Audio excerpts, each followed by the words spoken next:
somber day in South Carolina. 9 years ago today, one of the darkest days in state history playing out in the Low Country. 9 worshipers shot and killed at Mother Emanuel Church by white supremacist Dylan Roof. Today, the families of the victims and the survivors honoring the lives lost in that massacre. Now, ever since that horrific act played out inside the church's historic walls, there have been calls for change here in South Carolina.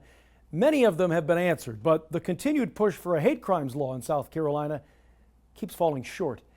Many say the support is there for it at the State House, but it still hasn't happened. South Carolina at this point remains one of 2 states without a hate crime law on the books. The other is Wyoming.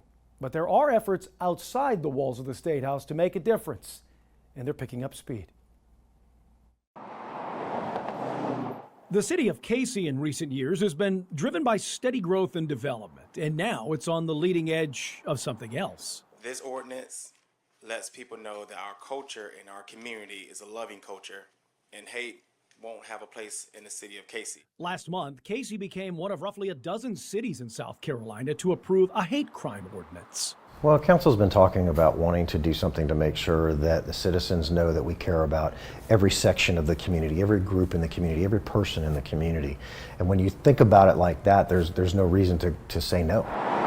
While there haven't been any incidents in this community of roughly 14,000 that led to the ordinance, Police Chief Chris Cowan says it was a no-brainer after talking with officials in places like Charleston and Florence that have similar policies. When it came down to it, it was about telling people we care about you, we care about protecting you, and we care about all of our community. While the conversation in the riverfront cities seemed to flow easily, critics argue debate about this topic at the State House is more like swimming upstream. This is a day when we bring attention to the injustices of our government. Throughout the year at the State House, lawmakers have heard calls to put a statewide hate crime law in place. This is a day when we sound the alarm that liberty and freedom are under attack. While a plan to enhance penalties for crimes based on hate has passed in the House, the proposal continues to run into a brick wall in the Senate. It's the very same chamber where the man the hate crime proposal is named after once served. 911, what's the address of the emergency? Please, Emanuel Church, there's plenty of people shot down here. Please send somebody right away. Senator Clementa Pinckney was one of 9 black worshipers shot and killed by an avowed white supremacist at historic Mother Emanuel Church back in June 2015. A federal hate crime law sent shooter Dylan Roof to death row. The woman who made that 911 call you just heard, along with other survivors of the massacre, have urged lawmakers to pass a law for years now. We need a law that will address all these issues. We should never have to go to church and go through what we went through. While testimony from Polly Shepard and others has led to action in the House, the Senate still hasn't been swayed. Shepard telling decision makers Roof didn't kill her so she could tell people about his hate-fueled attack. Dylan talked to me specifically. He told me, shut up.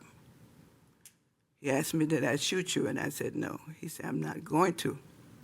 I'm going to leave you here to tell the story. According to the FBI, there were 70 crimes committed in South Carolina in 2022 motivated by hate or bias.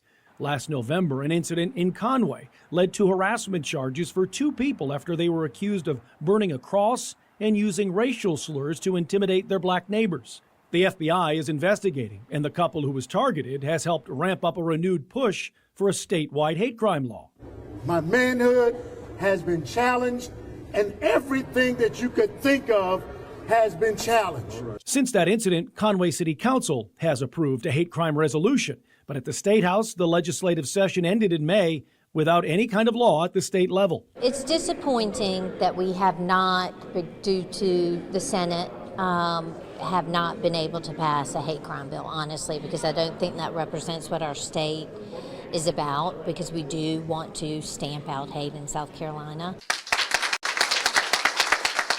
Last month, the governor did sign into law a plan that recognizes action driven by hate. The measure targets anti-Semitism and will be considered when deciding whether there has been a violation of anti-Jewish discrimination policy or law. This act today helps define discrimination under our existing laws. It clarifies. Opponents of a much broader hate crime law have been largely quiet in the Senate.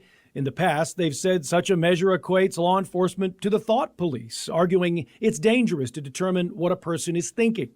There are also arguments that people could be prosecuted simply based on inflammatory speech. All in favor of a favorable report for the, again, hate crimes bill, raise your right hand, please. Earlier this year, the Senate Judiciary Committee approved its own hate crimes bill, similar to the one in the House. It was never debated in the full Senate, though, and insiders believe it would pass on the Senate floor if the measure's ever taken up for debate. Until then, the process continues.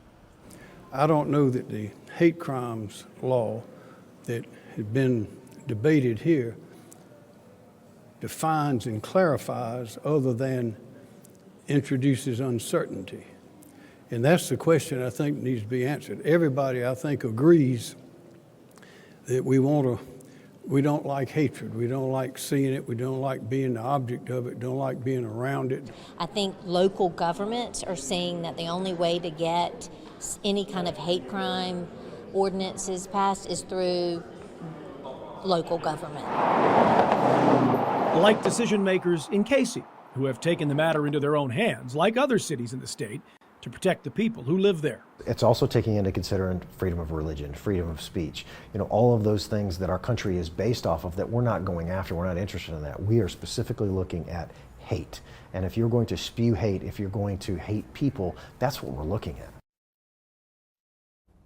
Now, Cayce's ordinance prohibits distributing hate materials on public or private property without the permission of a property owner. Now, those materials are defined as anything intended to intimidate people. Meanwhile, at the State House, because the Clementa C. Pinckney Hate Crimes Act failed to pass this legislative session, the process will have to start all over again when business resumes in January. If you want to stay up to date with this story and much more, subscribe to our Watch Fox YouTube page. Be sure to like, comment, subscribe, and click the notification bell so you never miss an update.